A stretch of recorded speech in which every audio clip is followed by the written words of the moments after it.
Hi மக்களே, welcome back to YouTube channel. Yes, மறுபடியும் மகா சங்கமமா அப்படின்ற ஒரு கேள்வி தான். Yes, Pandian stores and Baakiyalakshmi serial. So இவங்க ரெண்டு பேருக்கும் ஃபர்ஸ்ட் டைம் ஒரு மகா சங்கமம் கொண்டு வந்தாங்க. அதுக்கப்புறம் அப்படியே பாண்டியன் ஸ்டோர்ஸ் வேற லெவல் அப்படின்னு சொல்லணும்.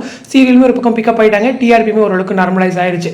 ஸோ இப்போ அகைன் வந்துட்டு மகா சங்கமம் கொண்டு வராங்களா அப்படின்ற ஒரு கேள்வி. ஏன் அப்படின்னா, நேற்று வந்துட்டு நம்மளுடைய ஹேமா இருக்காங்க இல்லையா, மீனா. ஸோ அவங்க வந்துட்டு பாக்யலட்சுமி செட்ல இருந்து, அதாவது பாக்யலட்சுமி வீடு இருக்கு இல்லையா, ஸோ அந்த வீட்டில இருந்து ஒரு ஸ்டோரி ஷேர் பண்ணியிருந்தாங்க.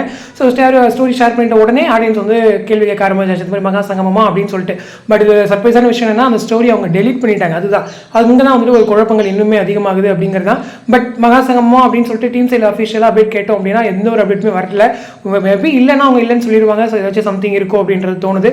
ஒருவேளை மகா சங்கமமா இல்லை அப்படின்ற பட்சத்தில் நம்முடைய மூர்த்திக்கு வந்துட்டு, அதாவது பாண்டியனுக்கு வந்துட்டு இப்போ பர்த்டே ஃபங்க்ஷன் வருது இல்லையா, ஸோ அது ரிலேட்டடாக ஏதாச்சும் விசாரிக்கிற மாதிரி ஏதாச்சும் வீட்டுக்கு போவாங்களா இருக்கும். ஸோ மேபி பாக்யலட்சுமி இப்போ செட் போயிட்டு இருக்கிறதால அங்கே வச்சு ஷூட் பண்ணிக்கலாம் அப்படின்ற ஒரு பிளானில் கூட இருந்திருக்கலாம். மேபி அந்த மாதிரி இருக்கும். பட் எனிவே அஃபிஷியல் கன்ஃபர்மேஷன் கிடைக்கிறது நம்ம வெயிட் பண்ணி தான் ஆகணும். ஒரு பக்கம் பாக்யலட்சுமி வந்து இப்போ தான் அந்த தாத்தாவோட டெத் ட்ராக்லாம் முடிஞ்சு ஓரளவுக்கு நார்மலைஸ் ஆகிட்டு வராங்க. ஸோ இன்னுமே வந்துட்டு ஆடியன்ஸ் நிறைய பேர் கொஞ்சம் கோவமாக தான் இருக்குங்க. என்னங்க இவ்வளோ நாள் எழுதிட்டு இருக்கீங்களே அப்படின்னு சொல்லிட்டு.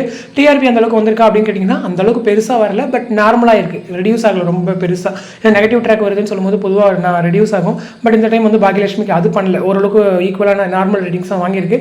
பட் இதே மாதிரி கண்டினியூஸாக இன்னும் கொஞ்ச நாள் கொண்டு போனாங்கன்னா கண்டிப்பாக டிஆர்பி டவுன் ஆயிரும் அப்படிங்கிறது தான். ஸோ இந்த ட்ராக்கை விட்டுட்டு அடுத்த ட்ராக்கை வந்து மூவ் ஆன் பண்ணியே ஆகணும். அதே போல் இந்த பக்கம் பாண்டியனுடைய பர்த்டே ஃபங்க்ஷன் வருது. ஸோ அது ரிலேட்டடாக இங்கே ஒரு மூவ் இருக்கும். So anyway back to back ரெண்டு சீரியலுமே நல்ல ட்ராக் வந்துச்சுன்னா சந்தோஷம் அப்படிங்கிறது தான். ஸோ பேரலாக நான் மகா சங்கமம் இருக்கா அப்படிங்கிறத கேட்டுட்டு கன்ஃபார்ம் பண்ணிட்டு உங்களுக்கு நான் அப்டேட் ஷேர் பண்ணுறேன். ஸோ உங்களுக்கு யாருக்காச்சும் தெரியும் அப்படின்னா நீங்கள் மறக்காம கமெண்ட் செக்ஷன் சொல்லுங்கள், நானே பார்த்து தெரிஞ்சுக்கிறேன். ஸோ இந்த அப்டேட் பற்றினா உங்களோட கமெண்ட் செக்ஷன் சொல்லுங்கள். அடுத்து ஒரு இன்ட்ரெஸ்ட் நெக்ஸ்ட் பண்ணுறேன். தேங்க்ஸ் ஃபார் வாட்சிங் அண்ட் பை.